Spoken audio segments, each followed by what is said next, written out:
This edition of the Ridley Report is brought to you by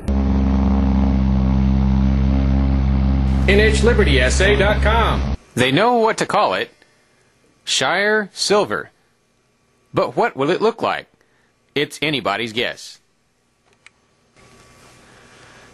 A deadline is approaching regarding the design of the Shire silver piece. Entries are supposed to be in by March 2nd, 2008. Maybe we should back up just a little bit and ask ourselves a more basic question. What is the Shire silver? Well, to answer that question, we have to go back to late 2007.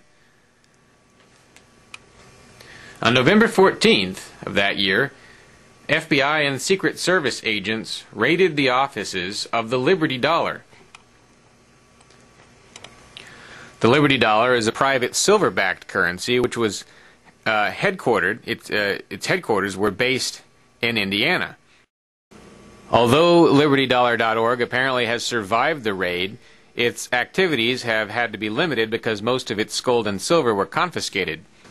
That led folks in New Hampshire to try and find ways they could set up a silver currency of their own. One that would be more decentralized and less similar to the United States dollar. The Shire silver folks bill themselves as competitors to the Liberty Dollar and say they're not actually affiliated with it, but are fans of it. They say they plan to list all businesses in New Hampshire that accept silver as a form of payment. Of course, most silver doesn't look like this. Yeah, there's some silver. But in any case, it's a little unclear to me exactly how bullion and Shire silver, what the difference will be, but I think Shire silver will have a suggested trade value. As long as businesses are accepting silver and people are talking about silver, that's the good thing. It provides some sort of competition, at least, with the federal dollar, and we've seen how competition with the U.S. Postal Service helped improve their service when FedEx went into business. Hopefully the same thing eventually will happen as the government eventually comes to accept competing currencies. I know that right now in some big cities in the United States, they're starting to accept foreign currencies more and more readily.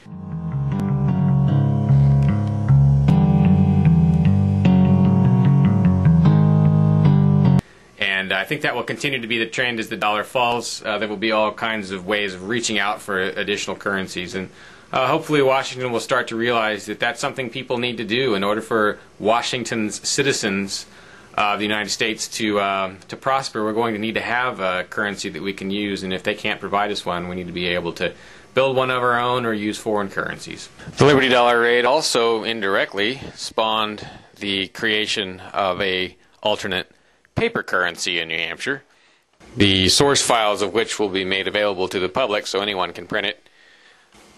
It's likely to be prettier than the Shire silver, but a lot less valuable. It will be like a sort of paper pocket change and will tend to fluctuate in value somewhere between 4 and 12 cents at current dollar valuations.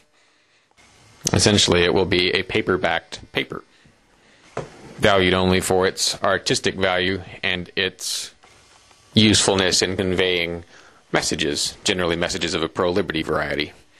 Anyway, this is Dave Ridley signing out for RidleyReport.com. March 2nd, the deadline. Go to ShireSilver.com and see if you want to make a submission if you haven't already. Are you a student who longs for liberty? Are you a student who rocks at writing? Then be gone from the Ridley Report and get your butt over to NHLibertySA.com. NHLibertySA.com is offering up to $100 for the student who writes the best essay about liberty. So head on over to NHLibertySA.com.